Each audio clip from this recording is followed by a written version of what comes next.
Regal Draft League is back for Season 4. The Welsh Woobats have returned better than ever. Came into this season's draft with a clear plan and clear idea, determined not to overthink it like I have in previous seasons. This time, there wouldn't be 500 teams built. There wouldn't be a plan for every single eventuality. This season, I wanted a clear identity for the team that I could adjust on the fly. I've not had that many squad-destroying snipes in the past, so the level of prep I was doing was complete overkill. Sure, it was fun to see some of the teams I could put together from the tiers, but with more focus on a single plan, I think I'm more likely to build a better team. So, what was the plan? Well, I had 4 things I wanted: Tailwind, Aura, Simplicity, and Ape. Basically, I wanted a Wims Ape run back.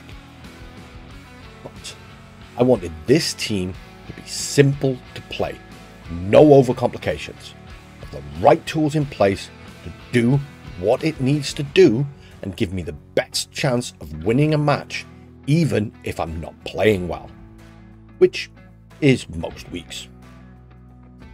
I don't want it to be so one-dimensional that it plays the exact same way every single week, but I also don't want it to be so out there that I have to scramble every week to prep and find an answer to my opponent.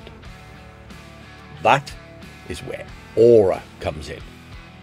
I want a few really big threats that my opponents have to find answers for, that will then open the door for other mons on the team to shine. If you look at Callow's squad last season, for example, people had to prep for the Bear. They had to prep for Raging Bolt, which then left the door open for Charizard and Meowscarada to come in and clean up. It was a really well put together squad. I absolutely loved it. What I'm looking for this season are either bulky mons that I can invest speed in so that they can thrive in Tailwind, or fast mons that Tailwind then allows me to invest more into bulk. What this should give me by proxy is a nice range of speed tiers where I could even use Trick Room in some matches, or versus an obvious Trick Room team, not click Tailwind at all. Why Wims Ape again? So to me, Whimsicott is up there as one of the best supports in draft, no matter the format.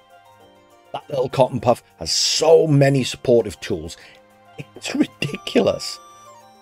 I was, of course, gutted it got bumped up to 15 points for the season, but it's absolutely deserved. It's ridiculously hard to prep for. Ape, beyond being one of my favourite Pokemon design-wise, is also one of my favourite Pokemon to use. And in Rank H, it's just so good. It's not too hard to get online, and it's very difficult to stop when it's there. It also leans into the aura I was talking about. It's something coaches will have to prep hard for, because if you don't, you can easily get swept by it. From here, I have to round out the call with Mousehold. It's just too good next to the Ape, and I think it's the piece I was missing last season. Ogerpon was great, but it just doesn't have the same tools as the mouse. And with Friend Guard and Follow Me, it's great at enabling other mons outside of the Angry Monkey. Plus, with Wims also having beat up, I don't have to run it on the mouse. I can go with Pop Bomb and lean into the offense more. That's over half my points on 3 mons though. It's a very expensive trio, but what Wims and Mousehold do is enable some of those middle tier mons, and with this regulation having a much lower power level, thanks to the lack of legendaries and paradox Pokemon, this could be the ticket to victory. As soon as the tiers were released, I dived into getting an initial idea down, and this is what I came up with. Delphox was probably my favourite Pokemon from last season. It's got so many tools and can be used both offensively and as a support. It's fast, it already has good special bulk. The Whims could really enable me to patch up its physical bulk by running less speed. Add in a redirection support with a ghost immunity and you completely negate one of its weaknesses and allow it to either set up or get off some of the disruption it has access to. Arbeliever is a mon I've been wanting to use for a while now, but always seem to overlook it when it comes to building. It gives me access to grassy terrain and a bunch of really great support tools, and it can be a really annoying Pokemon to deal with, having Harvest potentially in the sun set by Whimsicott. It can be a Trick Room Sweeper if I wanted to go that route. Flygon, I think, was a little undervalued at 6 points. It's a decent all-rounder, and it gives me stab ground offense. So many teams were weak to ground last season that I really wanted to grab one this season. I needed to round out the fantasy core with a steel type to cover a bunch of the weaknesses, so in comes Sizzle. Got great coverage, priority, setup options. It's a third Tailwind mon if you include Flygon.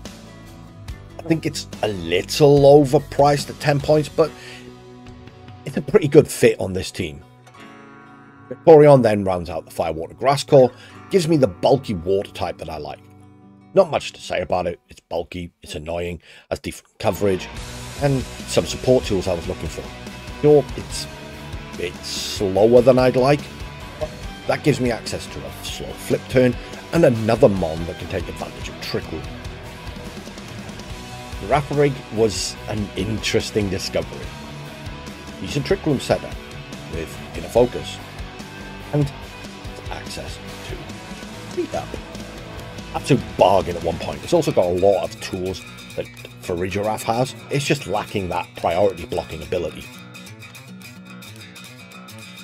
This was just my starting point. As good as I thought this team was, I wasn't just going to leave it here. There were optimizations I could make for sure.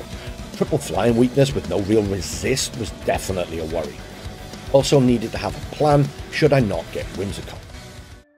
One thing that Harvest Arbeliever highlighted was the possibility that I could have a pseudo sun mode, especially if it was with mons that could work in or out of sun. I looked long and hard, trying to simply make a change or two and arrive at the dream team, I guess you could call it. But eventually I realized I was going to have to scrap everything other than my core 3 and start over. But without this starting point, I'd never have arrived at this. My Sun core became Whims, Volcarona, and Venusaur. Pretty expensive, especially when you account for Mouse Ape. But both Volk and Venu can work outside of Sun. Everyone knows the nutty tools that Volk has.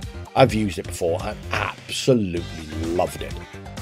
Both as a support, with potential redirection, Will-O-Wisp, and as a setup sweeper. Venu works less well outside of Sun because chlorophyll is kind of what makes it great, but it can be kind of played as a bulky menace in some matchups, similar to what I was planning with Arbeliever, just without the grassy... Okay, yeah. It's not quite as good outside of Sun as I would like. One of the mons I looked at for a steel type in that original team was Berserker. Tough Claw's boosted Iron Head should really deter those pesky fairy types. And it also has access to Fake Out to help set up. Throw in Morgrem for screens, another Fake Out mon, Parting Shot, Thunder Wave, all those tools that Grimmsnarl is well loved for. But at 4 points instead of 13. And Quagsire or Zorua as cheap, annoying supports. And you have a squad that I really like the look of. More Grim discovery led me to what I thought was a pretty evil idea for my non-Whimsicott team. No Ape. Annihilate behind Aurora Veil seems pretty damn busted to me, especially if you can get a Blizzard spam to go with it. I swapped Firebug for an Ice Bug. Frostmoth with Quiver Dance plus Ice Scales, and the defense boost from Snow, plus Aurora Veil, plus Intimidate from Crocodile to help that defense even more, and you have an absolute menace on your hands. In theory. Noivern is a pretty underrated Tailwind setter in my opinion, and being able to spam Terra normal Boom Burst next to Annihilate till it inevitably dies is not something a lot of teams want to deal with. Galot Slowking is something I used in my mono poison team in another league.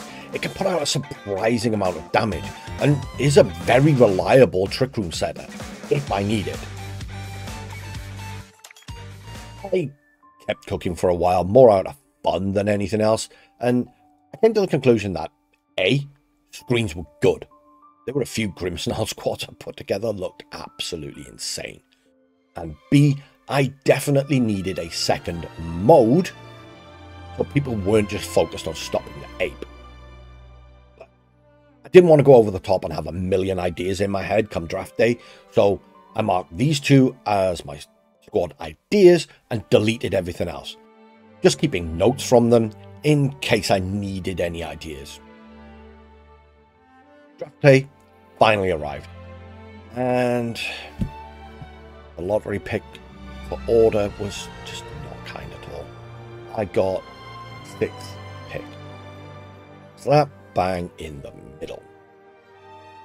Absolutely the worst spot to be in. Thankfully though, fate was very kind to us. The moth was unfortunately sniped, but that was the only one. How in the heck did I get Annihilate, Mousehole, and Whimsicott? Nuts! Okay, so losing Volcarona forced a pivot away from the Sun mode. What we were able to grab with our 4th pick was absolutely mind-blowing to me. We got the Luna. This thing has run roughshod over so many draft leagues. Originally, I honestly thought it was going to be easy to counter knowing it was coming. But holy, it's not. I had to take it. I would feel horrendous if it fell to one of the other top players. And I'd probably spend the whole season wondering what if I let it go. And now, I had to figure out how to build a squad around 4 incredibly expensive Pokemon. I should have just hit up Chris, he's done it for 2 seasons, but here we go. A-Core was kind of set. Technically, I already have Redirection Trick Room for Ursaluna with Mousehole and Whimsicott, but I've never been 100% sold on Whims as a Trick Room setter. So I would need one that could either take advantage of the Trick Room it's setting, maybe easily tank the hits, letting the bear protect next to it on lead, or be a slow pivot that becomes a fast pivot the following turn. I went back to the Slowpoke line, but instead of the Galar form, I picked up original Slowking, the bulky Wart type that has the tools outside of Trick Room setting. And as I found with its Galarian brother, it can put out some real damage if needed. I needed Fake Out to potentially help setting up the Trick Room or any other shenanigans I could come up with. Then I remembered Morgan. Since that was on my original squad, it was almost a no-brainer. Fake Out or Screen to help the Trick Room go up, then Parting Shot out to bring in the Bear, while Slowking gets up some damage. Well, I could even let the little gremlin die after getting one screen up, and not be too unhappy about that. Now though, I was in a bit of a pickle. 9 points remaining and 3 Mons still to get. I still like the Zoroark for 1 point. It's a fun pick that might get used, but if it doesn't, I won't feel too bad about it. So that gives me 8 points for 2 Pokemon. One of which really needed to be a decent special attacker. My mind went back to Noivern and the Terra Normal Boomburst strat. But I already had Tailwind, so I didn't need the bat. Then it clicked. One of my favourite Pokemon gets Boomburst. And not only that, has an ability that buffs all sound-based moves, making that Boomburst even stronger. Electricity. As an electric poison type, it can hit the grass and water types that threaten Ursaluna, and the flying and fairy types that threaten Ape. It gets kind of destroyed by psychic types that Ape also really doesn't like taking damage from. But let's pretend that doesn't exist and remember that Rage Fist deletes psychic types. It's almost perfect third wheel to my dynamic duo. I didn't know what to pick up for a 3-pointer, so I went with Sneasel. Fast as Fake Out plus Beat Up. It's also got stab ice damage to threaten grass types and flying types that might hit Ursaluna and Annihilate. So yeah, it kind of works. I just hope I don't need to rely too heavily on those 90% accurate ice.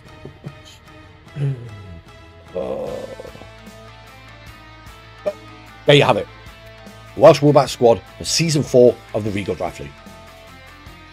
I think I preferred the Volcarona version, but you can't be too unhappy at a 4th round Ursaluna grab with the tools to actually use it. Still crazy to me. Just like last season, it looks pretty one-dimensional on paper. It's got some flaws to it, but I'm sure I can come up with some fun and outside-the-box strats to get the most out of what I have. I'm also pretty damn sure people will sleep on Toxtricity and Slowking, but it's also kind of the hope. Subscribe so you don't miss any of the matches. If you're not in the league already, then join the Discord, link down below. You'll be part of future seasons, and while you're down there, comment what you would change about the team. As always, thank you for watching, and I will see you all for week 1.